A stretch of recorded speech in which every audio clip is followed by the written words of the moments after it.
What's going on, everyone, and welcome back to the Surprise Jab Podcast. I'm your host, Zach Ruger, spicing new topics every single week and jabbing you with your daily dose of UFC. And we are back with another episode. This is a big one, guys. This is a big one. Your official UFC Vegas 113 predictions. That's right. This is the biggest UFC event of the year, right? That's the big thing going on this weekend. Oh, wait, that's right. We have the freaking Super Bowl. Oh, my goodness. That's right. Official Super Bowl prediction here and live. I have no idea if I've gotten the last two Super Bowls predicted correctly here on the pod. I probably predicted 49ers and Eagles, so I've probably gone 1-1, but I never rooted for the Chiefs either the last 2 years, and this year I guess we're going to have to see who I predict with, and actually this is going to be one of the first few episodes where we don't end the podcast with UFC predictions. We're actually going to end it with our Super Bowl prediction just to make you wait until the end, but other than that, I just have our UFC Vegas 113 predictions, a nice little Apex card here. I'm actually currently baking some banana bread, funny enough, because I'm clearly like a 40-year-old woman or something. I guess maybe that's offensive to 40-year-old women, but hey, what do I know? We got predictions for all 13 fights, 13 UFC Vegas 113. A lot of 13s going on, and we'll throw the parlay together at the end. You know, I have not done well on the last two events, so I'm actually not going to unveil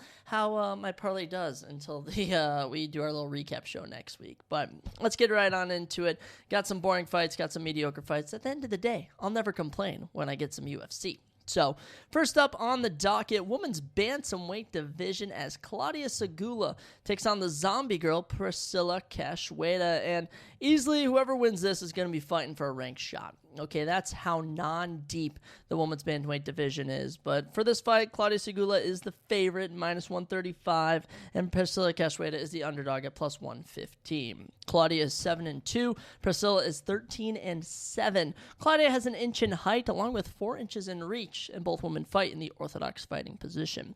One of the more notable things I will say here is just the age gap. 37 for Priscilla and 27 for Claudia Segula. And whoever that favors, it's kind of tough to tell, but it's certainly something of note to point out. We'll start with the underdog, Priscilla Cachoeira, 37 years old, from Brazil, 8 knockouts out of her 13 wins, and of her 7 defeats, she's been finished 5 times, 4 of which were by sub. She's gone 5-7 in the UFC, so it kind of is depressing to think that when she debuted, she was undefeated, but they kind of threw her to the wolves. I mean, she made her debut almost 9 years ago against Valentina Shevchenko, for goodness sake. So they had high aspirations for her, and she quickly did not live up to them. Went 0-3 to start off, finally picked up 2 straight knockout wins, then gets submitted, then wins 2 more fights, then loses 2 more fights, and in 2025 went 1-1 with legit getting a great round 1 knockout over Josiana Nunez, and then getting knocked out in round 1 by Jocelyn Edwards. So you've kind of seen all the different elements of Priscilla Cachoeira. I've been watching her fight for 6 years now, so I know exactly what to expect with her. She's very in your face. She's always going for the knockout, and more often than not, it either happens or she gets absolutely mollywopped, some would say. So we'll see how she does when she takes on the 27-year-old Claudia Segula. Now, Claudia Segula, not as familiar with. Debuted in November of 2024 in the UFC. She's gone 1-1. She picked up 1 win last year over Arina Alexieva, and honestly, neither of them looked like they were UFC caliber. I'm just being honest. She's 27 years old, from Poland, does train at American Top Team. Of those 7 wins, 3 finishes, and both of her defeats she's been finished in. She also is one of the better-looking women's fighters, I will say. No offense to Priscilla Cachoeira, but yeah, Claudia Segula got them Polish genes. She knows what's up. And, you know, I would really love to go with Claudia Segula here. I really would. But all I saw from her in that last fight she had against Arina Alexieva was that she can beat someone of a lesser degree. And for everyone to give you preface, Arina Alexieva went 0-3 after winning her UFC debut. So she just was nowhere near UFC caliber, and it's not necessarily a flex having to win over her. Claudia does have a loss against Melissa Mullen. She got TKO'd back in November of 2024. And honestly, I think a similar thing is going to happen here. I think she's just a favorite to be a favorite, and a good underdog pick is Priscilla Cachoeira. And even if she wasn't the underdog, if she was the favorite, I would probably be going with Priscilla Cachoeira, but it's these women fights that open the card. usually you're better off picking the underdog. So we're going to go with Priscilla Cachoeira. I think she stays in Claudia Segula's face, pieces her up, maybe even knocks her out with a little TKO. We'll have to see. But I do think that despite having the age advantage for Claudia Segula, I guess closer to her prime, I think Priscilla is just a better fighter. So we'll see what happens, but I will not lose sleep if Priscilla Cachoeira does not win. Unless it ruins my parlay. Then I'll cry. Next up, men's bantamweight action. This is a really fun one. Sneaky banger here, guys. Moeen Tajik Gafurev taking on Jacob Wickelox. And Moeen Gafurev is 20-6. He is the favorite, -115 from Tajikistan. I believe he now trains off Las Vegas. And Jacob Wickelox is also the favorite, -120. So this is a pick'em fight. He's also 29 years old from Poland. He's 17, 3-2. And one of the more famous things Jacob Wickelox is known for is actually having a 5-fight series with someone over in KSW. That's right. And he actually won that series 2-1. Actually, it might have been 3-1-1. He might actually hold 2 wins. I don't know, but he had 5 freaking fights with one guy, and that's who 2 of his losses are against. So, fun stuff about him there if you want to know. He has 3 inches in height and 4 inches in reach over Moeen Gafurev, and these two are legit separated by 4 months. So, they're almost identical in age. Moeen Gafurev, will start with him. 29 years old from Tajikistan, a 2-time Sambo combat champion in the world. Trains at Syndicate MMA, same gym that Merab Dovasheli's trained at, Khalil Roundtree Jr., a lot of notable UFC guys. He has 17 finishes out of his 20 career victories, and his last, he's only lost ever 1 fight by submission, and I think that was to Said Nurmagomedov back in 2023, if I'm not mistaken. He was actually supposed to fight on November 1st of last year, but that did not end up happening, so his last fight was on January 18th of 2025, so it's been a full year since Moeen Gafurev last fought in the UFC, and it is very tricky to say if Moeen Gafurev is good, because he's gone 2-2 in the UFC. He, of course, lost on the Contender Series by split decision, still managed to get in after 2 years, takes on John Castaneda, wins a very interesting decision that, of course, gets submitted by Said Nurmagomedov, defeats Kyung Ho Kang in a relatively average fight, but then becomes the first man to defeat Rinya Nakamura back in January, who was just such a hot prospect in the men's bantamweight division, and I was thinking very highly of him, so I was very surprised to see him losing that, and clearly it speaks to Moeen Gafurev's abilities, but I'm more so going to say it speaks to the fact that maybe he was just a bit inexperienced, and Moeen Gafurev had experience, so we'll see how Moeen does when he takes on Jacob Wickelox. And Jacob, 29 years old, from Poland, 7-fight winning streak. 10 of those 17 wins are by sub. All of his losses, he's either been submitted or finished in. Won his UFC debut against Patchy Mix in just a boring fight. No one won that. Literally no one. And to make matters worse is that he won the first 2 rounds and then lost the last one. So that never leaves a good taste in anyone's mouth. But he's a grappler. I think he'll be hunting for some submissions. And I'm really hoping that he is as good as if Moeen Gafurev makes easy work from here. Patchy Mix is legit probably one of the worst fighters I've ever seen in my life. I already know he's cut from the UFC if you didn't know, but if Jacob Wickelox doesn't win this, I'm going to be very disappointed. I'm going round 1 sub. I think he gets back to his KSW submission ways. Give me Jacob Wickelox. Plus, I love that blonde hair that he's got rocking. It looks good. No homo, of course, but I have nothing against you if you are homo towards him. Let's move on to the next fight. Women's bantamweight division. Psych, women's flyweight division, so 125 pounds, as the number 12 ranked Wang Kong takes on the number 13th ranked Eduarda Mora. Wang, the Joker Kong, back in action. I absolutely love her. 8-1, and if you didn't know, she has 4 finishes. Eduarda Mora is 12-1, so this is a very high-level fight. Both women are 5'6", 1 inch in height, or well, not height, reach for Eduarda Mora, and then southpaw for Wang Kong and orthodox for Mora is probably one of the only other discrepancies I can really point out. But other than that, they're fairly simple. Very similar, if you ask me. Wang Kong is currently ranked at number 12 in the division. Been doing pretty good from China, if you didn't know. Only has 1 career loss by submission, and that was in the UFC. And other than that, 2025 treated her well. 2 dominant decisions, but I'll say the one thing is she's currently been killing it against Brazilians so far, but she just could not finish her last 2, and I know it speaks to the toughness for opponents, but she's really throwing hard punches, hard kicks, hard body shots, and just not putting people away, so I do want to keep that in mind if she takes on someone who is very durable in Eduarda Moura. And, Eduarda Moura, been with the UFC now for 3 years. She's 31 years old from Brazil. Trains at Galpalo de Luta, same gym as Halton Almeida, who we're going to speak about later, and also some guys from the Contender Series who have fought in. And she has 9 of her 12 wins by finish, 4 KOs and 5 subs. She's gone 3-1 in the UFC. Only loss is a split decision to Denise Gomez, and she had 1 fight in 2025, a decision win against Lauren Murphy. And the one thing I'll say is you never want to go to a decision, by the way, a 29-28 decision against Lauren Murphy. Look, I think Wayne Kong is in for a big year. I think she's able to get past Eduarda Moura. My only hope is she can get a knockout. All right, that's my only hope, but I am confident in Wayne Kong. I think she dominates Eduarda Moura, and obviously I'm picking her to win. Give me Wayne Kong over Eduarda Moura, and I'll be bold and say round 2 knockout, because why the frick not? Next up, back in the men's bantamweight division as Said Nurmagomedov. We were just talking about him, remember? He's the guy who submitted Muin Gafurov 3 years ago. Takes on Javid the Snow Leopard Basharat. I love the Snow Leopard nickname. It is very cool, Javid, but I just don't know about this one. I really don't. So Said 18-5, Javid Basharat 14-2. 1 inch in height for Javid, 1 inch in reach for Said. Both fight orthodox, separated by 3 years in age. Very similar. Also very similar in their age. Okay, this is a very high-level fight.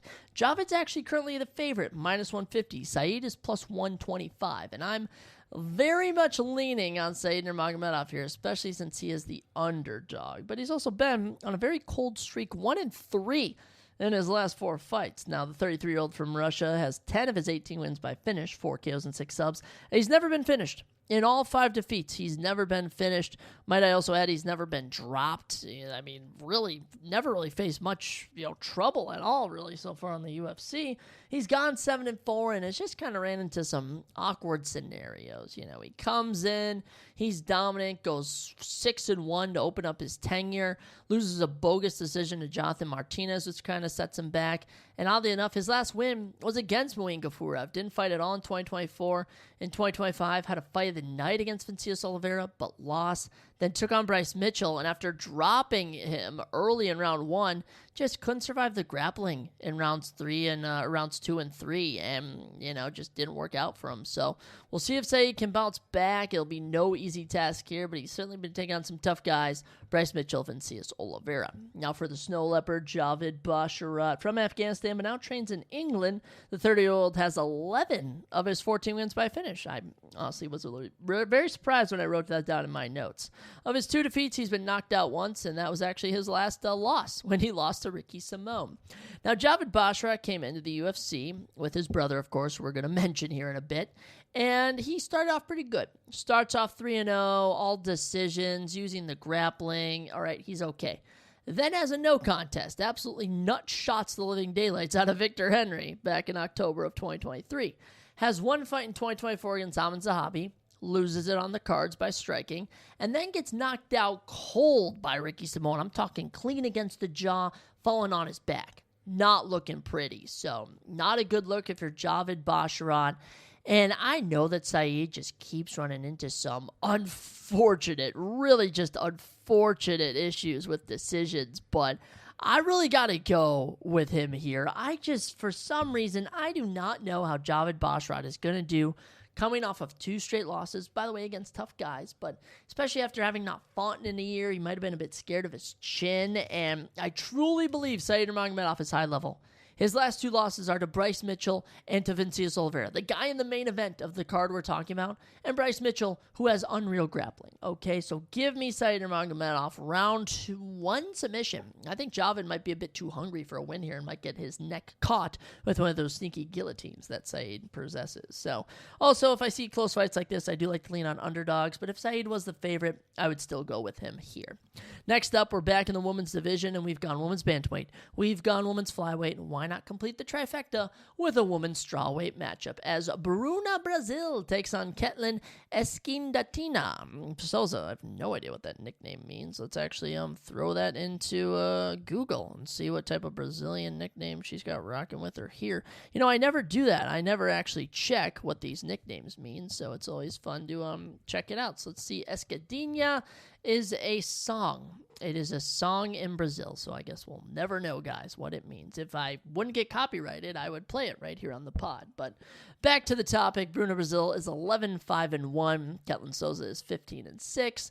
3 inches in height for Bruna, 2 inches in reach for Bruna Brazil. Orthodox stance for both ladies. And yeah, I guess Bruna Brazil is 2 years older. That's all I can really point out there. She's also the favorite at -140, and for good reason. You know, Bruna Brazil has had a very unorthodox run in the UFC, per se. She's 32 years old, from Brazil, and actually moved to train with the Fighting Nerds. Nothing was really going well. She was going win-loss, win-loss. Transitions to the Fighting Nerds, and boom, wins the fight in August of 2025 on road to the UFC, which is very random since she was in the UFC but had to fight on road to the UFC, which is almost like a Dana White's Contender Series type thing that the UFC puts on for international fighters. But hey, I mean, 3 KOs and 2 subs. She's got 5 of her 11 wins by finish. Of her 5 defeats, she's been knocked out 3 times, but has not been finished since 2023. And she's gone 3-3 in the UFC. So, last loss was against Wang Kong. Last win was against Shi Ming. And I don't know how she's going to do when she takes on Ketlin Souza. Now, Ketlin Souza, the underdog at +105, coming in from Brazil. She's got 10 of those 15 wins by finish, 8 KOs, 2 subs. Of her 6 defeats, she's been finished 4 times. She's gone 2-3 in the UFC, and you have to remember, she was one of the best Invicta champions that Invicta FC ever had. Comes over to the UFC, not really translating. Loses to Karine Silva, picks up 2 wins over lesser, younger competition. Then 2025, 2 split decision losses to Angela Hill and to Piera Rodriguez. And you cannot be losing to Piera Rodriguez. Oh my goodness. And she also has a grappling disadvantage. It's been very evident that she just cannot grapple to save her life. And I think Bruna Brazil, if she studied the tape, if she's done this correctly, she can land a takedown and capitalize and win. And so far, she's gone 3-3 in the UFC, as we have mentioned. And in all but one of those fights, all but one, actually, I think it's 2, actually. So 2 of her 6, she hasn't landed a takedown. So in 4 of her 6 fights, she's landed a takedown. And in all 3 wins, she's landed a takedown. So I am going to go with Bruna Brazil here. You know, we can't pick every single underdog woman on here. This is a very close fight, I might add. This one is a flip a coin, okay, whose name sounds cooler type of fight. But I do think Bruna Brazil can get it done. Plus, she's been training with the Fighting Nerds. And I know that that gym has been producing some absolute killers. Example, Mauricio Ruffy from this past weekend. Next up on the docket, men's welterweight division, and we're actually in the welterweight division for our next 2 fights. First up, this is a short notice fight, just kind of thrown together here as Nikolai Verakaninov, Gladiator, takes on Nico, the hybrid Price. Nikolai Verakaninov is 13-7. Nico Price is 16-9. 1 inch in height for Nikolai, 2 inches in reach for Nico. Both men fight orthodox, and they don't even have the odds out for this fight yet. Now, one of my favorite things is that both of these gentlemen are 36. Both are just some old heads fighting it out in the UFC. Now, Nico Price is a known old head. Nikolai Verakaninov only debuted in the UFC in 2024, oddly enough. Now, the 36-year-old is from Kazakhstan, I think it's Kazakhstan, and now trains out of California. 10 of his 13 wins are by finish, 9 KOs, and 1 sub, and 3 of his 7 losses have come by finish. He's also got 1-3 in the UFC, and he was originally supposed to fight Jose Souza on this card, and Jose Souza was an absolute killer coming over from the Contender Series, Season 9. So, honestly, he kind of got a good draw here, taking on Nico Price. So, Nikolai, so far his run in the UFC, 1 win, 3 losses. I mean, it's been pretty subpar. Split decision loss to Danny Barlow, TKO loss to Austin Vanderford, split decision win against Francisco Prado, and then unanimous decision loss to Punahele Soriano, where he just got grappled to death. Now, the good news is, Nico Price sucks. Nico Price is just not a good fighter. I'm sorry, Nico Price. Always would have you on the pod. But from Florida, 10 KOs and 3 subs, 7 of his 9 defeats he's been finished in. He's gone 8-9 in the UFC. All right, since 2024. He's had 1 win, and you could even go all the way back to 2022. From 2022 to present, in a 4-year span, he's only won 1 fight. And, I mean, yeah, he's just, all of his losses have come in the UFC, just hasn't been pretty, and 2025 was absolutely mutilated by Jacoby Smith. So this is a winnable fight for him. I might say, Nikolai is, no one to really be frightened of, but there's no way I'm picking Nico Price here. If he beats Nikola Verakudinov is just the perfect example of how bad Kazakhstan fighters have been since coming over to the UFC. I mean, I'm sorry, but it's just been a recurring theme where these Kazakhstani fighters just can't get it done. So we'll go with Nikola Verakudinov. You know, he was the one that was supposed to fight on this card, and it's Nico Price stepping in. But I make no promises, and I'm not confident whatsoever in either man. Honestly, we'll predict a draw at this point. Can we do that? We can't, but I'll go Nikola Verakudinov. It'd be hilarious if there was a draw. Keeping us in the welterweight division, Alex the Great White Morono takes on Daniil Danchenko, and I really don't have much to say about this. I'm going to pick Daniil Danchenko. He is just 11 years younger. He's the biggest favorite on this card at minus 590, and he's an absolute killer. So I'll give some props to these guys. You know, Alex Morono, 24-12 with a no contest professionally. Daniel is 13-2. 1 inch in height for Alex is really the only thing. They have similar stats all around. Stats, funny enough, saying like they're using like a UFC character. But Morono plus 400. If you want to throw out money on the biggest underdog of the card, here's your guy. Alex Morono has lost his last 3 fights. He was recently knocked out by Carlos Leal in March of 2025, and it's just been kind of rough. And, you know, there was one point where Alex Morono was on a 4-fight winning streak. He was cruising to a victory over Santiago Ponzinibbio, and he was knocked out halfway through the final round. And from there, he's just kind of gone win-loss. He's ran into some tough guys, you know, Joaquin Buckley, Daniel Rodriguez, but yeah, I do not have him beating Daniil Danchenko, especially after Daniel's last performance here. Because Daniil Danchenko, 24 years young, from Ukraine, 7 straight wins, 13 wins, 10 of them by finish. He is your current Ultimate Fighter champion from season 33, I believe was the last one. And he scorched Rodrigo Ciencianato on the victory that was back in September to win the Ultimate Fighter. Was actually taken down early, manages to rally, get back to his feet, takes him down on himself, then just lays on some relentless pressure. I mean, it was entertaining. He was just laying punches upon punches into him, and he had nothing to throw back. So I do think this is a great test for Daniil Danchenko in his first UFC fight, taking on a veteran in Alex Morono. But it's a veteran, I think, test that he can pass. And certainly Alex Morono is nothing special. So Daniil Danchenko, round 1 knockout. You can lock my pick in right there. And then with that, I think we get into the main card. I think if we're doing a 6-fight main card, this is where we would start. But if not, if it's only 5, which I don't think it is, then we'd start after the next one. But light heavyweight division, Dustin the Hanyak Jacoby takes on Julius Juicebox Walker. Wow, I'm shivering in my boots from Juicebox Julius Walker. I mean, what in the world? Dustin, 21-9-1. If we're familiar with him, Julius 7-1. Only slightly familiar. 1 inch in height for Julius, 2 inches in reach as well. They both fight orthodox, and I guess you have 11-year age gap here, so that's something notable. Now, Dustin Jacoby is the minus 205 favorite, so, you know, minus 200 favorites are usually pretty decent. He's 37 years old from Colorado, and 14 of his 21 wins have come by knockout, and don't forget that 1 submission. Of his 9 defeats, he's only ever been finished 4 times, and he's gone 9-6-1 in the UFC. And if you're questioning how good he is, he was actually supposed to fight Jimmy Crute at UFC 325, and unfortunately, Jimmy Crute had to pull out. So, Dustin Jacoby, he's won his last 2 fights, both of them knockouts. Last fight in May of 2025, knocked out Bruno Lopez in just under 2 minutes. Last loss, Dominic Reyes, back in 2024. Before that, Alonzo Menefield. Before that, in 2023, Osmont Mirzakhanov. And before that, Khalil Roundtree Jr. So legit, this guy has only lost to the best of the best. I mean, really, when we look at his losses, it's to the number 4, number 6, number 10, and number 15 in the rankings. And he hasn't lost since June of 2024. So Dustin Jacoby, one of my favorite unks, one of my favorite dad-type fighters in the UFC. I have a feeling he'll get it done. But, you know, we'll give Julius Walker a little shout-out. I do think there's potential with him.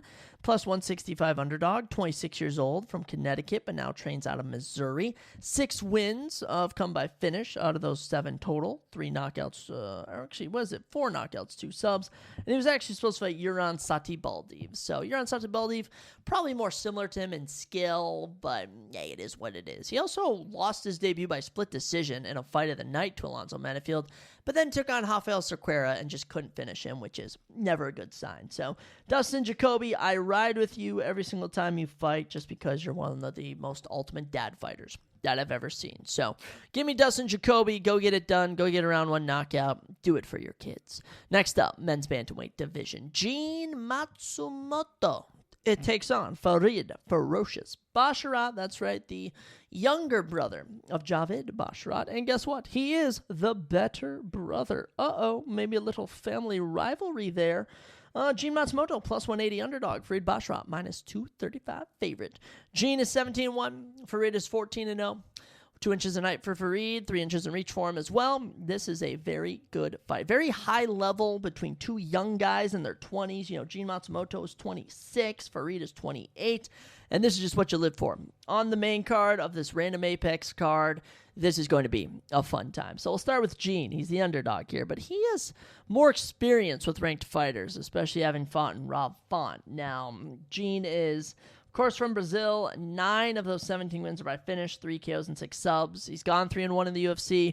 Wins over Dan Argueta, Brad Katona, and Miles John. So nothing too special, but that loss to Rob Font was a close split decision. A lot of people thought he should have won it, and it kind of just speaks to his durability. Now, I will say, his 2 fights in 2025, both split decisions. So certainly he fights close fights, and we'll see if Farid Basharat falls into that trap when he takes him on. Farid is, of course, from Afghanistan, but now trains out of New Mexico. Or actually, I think it's Nevada. He trains out of Las Vegas, I believe, now, if I'm thinking about it.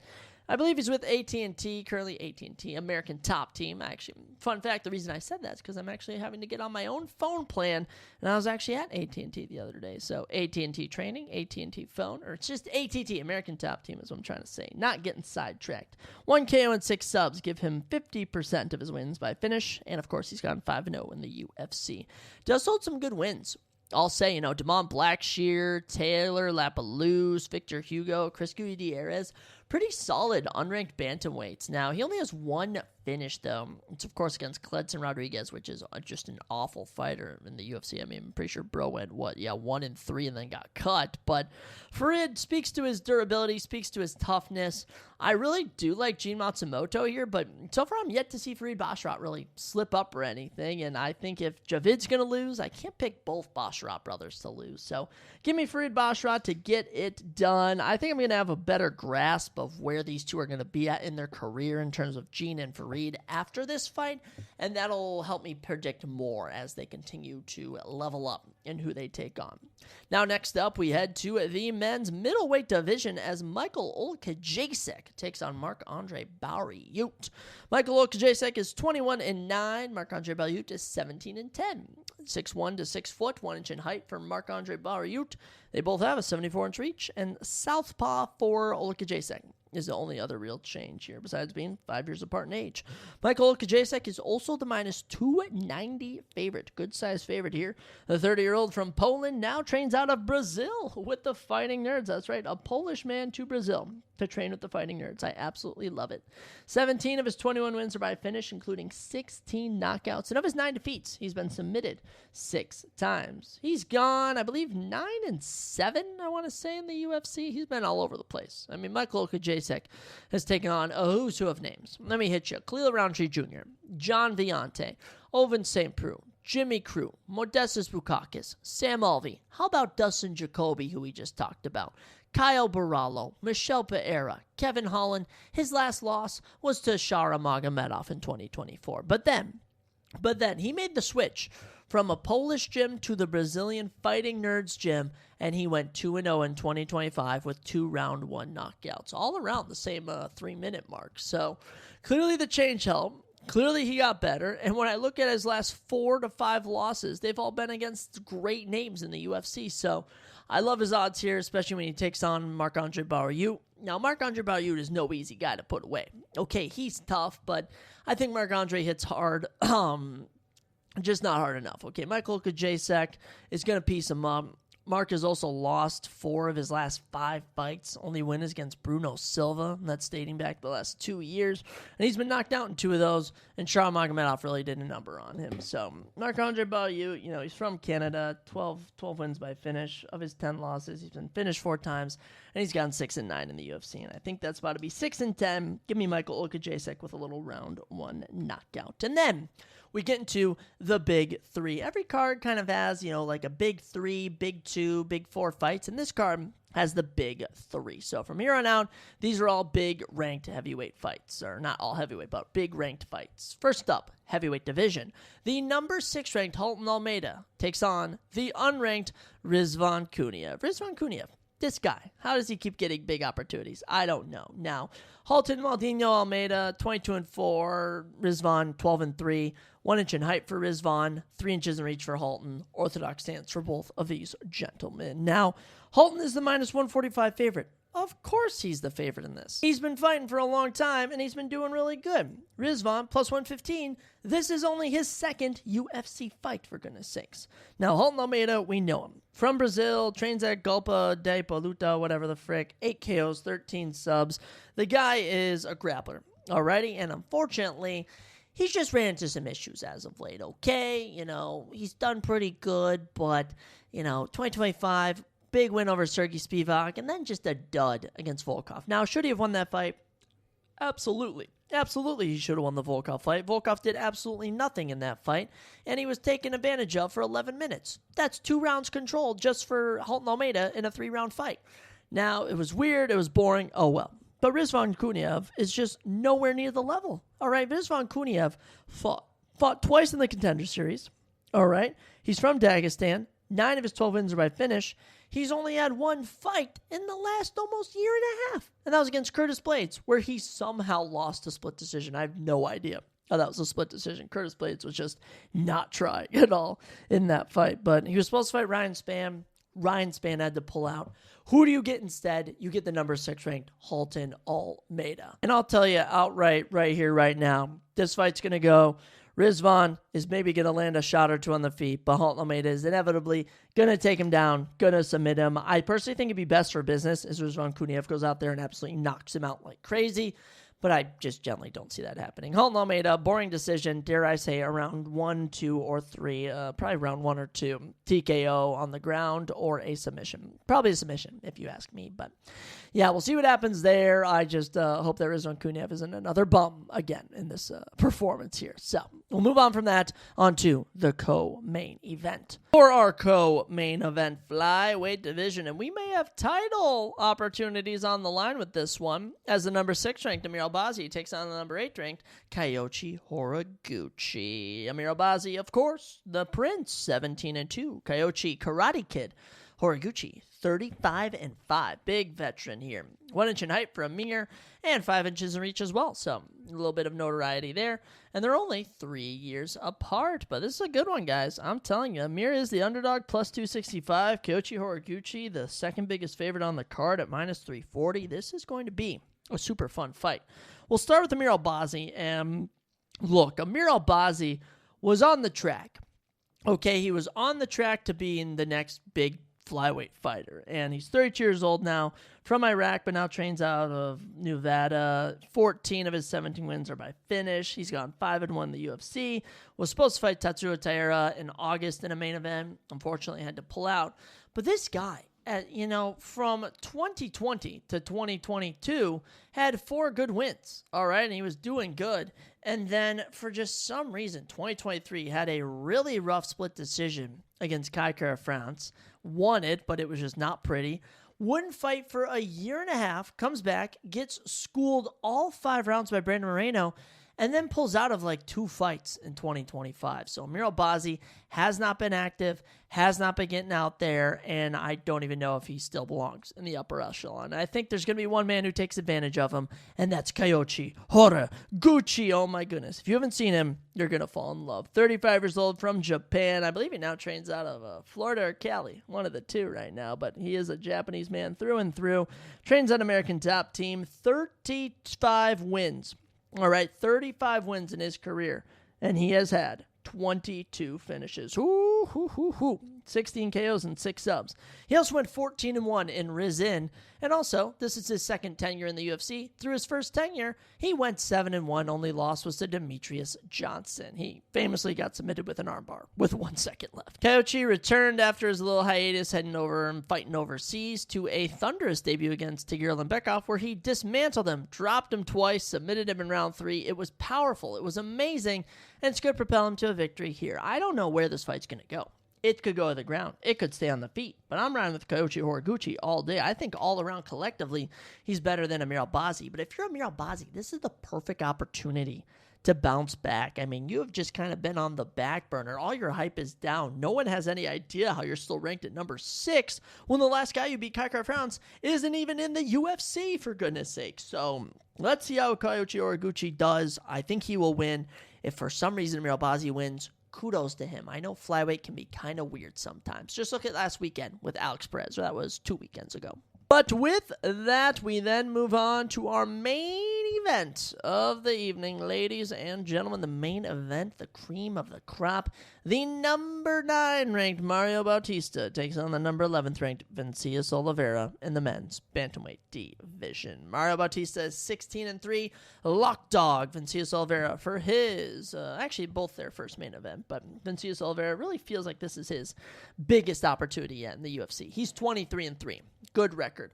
5'9" for both guys, 1 inch in height for Vinicius, and they both fight switch stance, all right? And there's only 2 years apart in age. These two are very similar size-wise. Now, style-wise, a bit different. So for Mario Bautista, of course, 32 years old from Arizona, trains at the MMA Lab, same gym that Henry Cejudo, Sean O'Malley, Jared Cannonier. A lot of the Arizona guys have gone through there.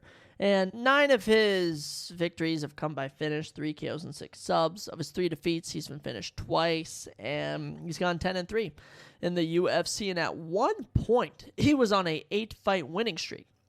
All right, it was absolutely incredible. And his last loss was to Umar Nurmagomedov, where he looked dang good. All right, he looked really dang good against Umar Nurmagomedov despite losing. But I really want to compare that these two just fight different. Mario Bautista is a very, he's a weird fighter, really is. Distance striking, occasionally he'll, trying to hold you in the clinch. I mean, I haven't seen him go for subs in 3 years, okay? He's been on this decision streak since August of 2023 and just hasn't gotten off it, really hasn't. Now he's been fighting really good people, Jose Aldo, Ricky Simone, Damon Blackshear. I guess Patchy Mix we thought was good, but oh well. And of course his last loss was to Umar Nurmagomedov in October. So he's getting right back in the mix, barely been out of it for 5 months, and he's all ready to get back active and try and pick up a win here. But it won't be easy when he takes on Vinicius Oliveira. And Vinicius is 30 years old from Brazil, is actually the underdog here. Plus 150. 16 KOs and 2 subs give him 18 of his 23 wins by finish. All 3 of his losses have come by knockout, and he's currently on a 6-fight winning streak. So far in the UFC, 4-0, 2 fight of the nights, 1 knockout, and he's beaten Ricky Simone, Said Nurmagomedov, and most recently schooled Kyler Phillips at UFC 318. He really took it to Kyler, really dominated him there. The only thing I'll say is that when round 3 came around, he lost round 1. I want to say when round 3 came around, just couldn't put Kyler away. Really thought he was going to knock him out round 2, but couldn't put him away. All right, so this is a really tricky one for me. This is just a tale as old as time. Top guy who lost to another top guy coming off a loss, and the young, hungry up-and-comer who is on a great winning streak. So, when I look at odds, underdog is Vinicius Oliveira. I do like him there. I mean, this is, I know Mario Bautista, they can both go the distance. This is really just flip of a coin. This is good matchmaking. This really keeps me guessing, and I think that's one of the better things about this fight. But if I'm analyzing this, my honest prediction, I think that Vinicius is going to chin Bautista. I don't know what it is. Something is just, when I look at this fight, when I look at these Apex fights, I love to look at history. And traditionally, the first Apex February event of the year, someone always gets finished. It's just been a recurring thing. I remember last year, Cannonier, Gregory Rodriguez, they made it to round 4, and Gregory Rodriguez got knocked out. I don't know if it's going to go that deep, but something tells me Vinicius Oliveira. Now, mind you, word on the edge of caution, I've gone 0-2 on main events. I went with Paddy Pimblett and with Diego Lopez. Did not work out. And I don't know if the UFC is backing Vinicius, if they're backing Mario, but I don't know. This is going to be a very interesting fight. We're going to go with Vinicius Oliveira, and we're not going to unveil the parlay this time because the parlay has not hit. But all my predictions I've made, I'm riding with them. We've gone 13-14 on the year. Last year was our best year of picks. We need to get back on track. So there's all your UFC Vegas 113 predictions there. Go take them to the bank, lock them in, and let me know who you guys are going to be rocking with. But let's get into our little Super Bowl prediction to end this episode. Won't be too long. I mean, literally just, it's one matchup, so not much to analyze. But, I mean, Seahawks and Patriots. Seahawks and Patriots. Seahawks are 16-3 this year. Patriots are 17-3. And I do think that's something very impactful, is that Patriots have fought since the wild card. They're the rare team to have to do all of that. And it's been a good run for both these teams. They truly are the best of the best. And we look at it, Seahawks, I don't think have lost since November to the Rams, that was. And in terms of the Patriots, they haven't lost in a fat minute either. Their last loss came all the way back in, oh my goodness, when was their last loss? It was back in, when was that Bills game, actually? They lost to the Bills, December 14th. So one team was in November, one was in December, and should be pretty interesting. A lot of people are saying Sam Darnold is the favorite to win Super Bowl MVP, and I just don't know. I really don't know how this is going to go, who to even pick. I'll say the Patriots are underdogs right now, and I know a lot of money has been coming in on them. I think that's certainly something that is going to be of notoriety, that everyone's going to be betting on the Patriots. I think everyone thinks Seahawks but wants to bet on the Patriots. And when I look at both teams, they both have good defenses, both have decent offenses. I will say I favor not only the Seahawks defense far more than the Patriots, but I do favor the Patriots, the Seahawks offense over the Patriots. I think they have more possibility for big plays. And when I look at the grindy games that the Patriots went through, the Broncos game, the Chargers game, oh my goodness, who'd they face in the divisional round? I'm trying to think about. They took on the Broncos. They didn't take on the Bills. Oh, they took on the Texans. Just some grindy games for the Patriots here, and for the Seahawks. I mean, they smoked the 49ers. They're then able to battle the Rams and come out dominant in that one. I mean, this Seahawks team is looking more notable than ever. And the Super Bowl is also going to be very interesting. Of course, it's in Levi Stadium out there in California, and Bad Bunny will be the halftime show, and it'll be fully in Spanish. Funny enough, I don't know what they were thinking, so I don't know what to do that. I know that Charlie Puth is singing the national anthem, so I don't know if it's going to go over or under. I think money would maybe be on the under for that. And it's going to be on NBC this year, so good job to NBC getting the Super Bowl, getting it done. This one's tricky, but one thing I always like to do is look at the betting odds. They always have a lot of fun betting odds for the Super Bowl, okay? And, we'll use CBS Sports this year just because it's the first one that popped up, but this is also Super Bowl 60. People forget the 60th Super Bowl of all time, the biggest Super Bowl of all time, and we'll see how everyone goes. Right now, plus 195 on DraftKings for the Patriots, minus 238 for the Seahawks. So the Seahawks favorite grows. Spread is only at minus 4.5, so they have this being a very close game. Over under is 45.5. I'd say it hits the over. I would really bet on that. And, a lot of people have been going with the, Seahawks actually to cover, but the Patriots to win. I don't know. This is a really weird one, guys. A lot of money coming in, a lot of bets, but let's remove betting. Let's remove all that from the fray. Who do I genuinely think is going to win? And when I look at it, I think it's the Seahawks' time for revenge. All right, I was talking about it from the get-go. I can see the poeticness of it. Kenneth Walker punching in a touchdown on the goal line. Better yet, imagine if they threw it for a touchdown on the goal line to win 28-24. I think the final score is going to be the Seahawks winning 28-24, and they're going to get back that loss they had. What was that? Almost a decade ago when Tom Brady, Russell Wilson throwing it down. Oh my gosh, remember Russell Wilson on the Seahawks? That was a fever dream ago. They didn't run it with Marshawn Lynch. Instead, they elected to throw it, and it was the end of the day for the Seahawks. So I think the Seahawks get back to their winning ways. I'll say I wish this would have been Bills and Bears. This would have been way more exciting, but hey, we'll take what we can. Do what we can. Let's go. Let's just hope it's entertaining. That's all I hope. Entertaining game. Last year's game absolutely sucked, even though I had such a fun Super Bowl party.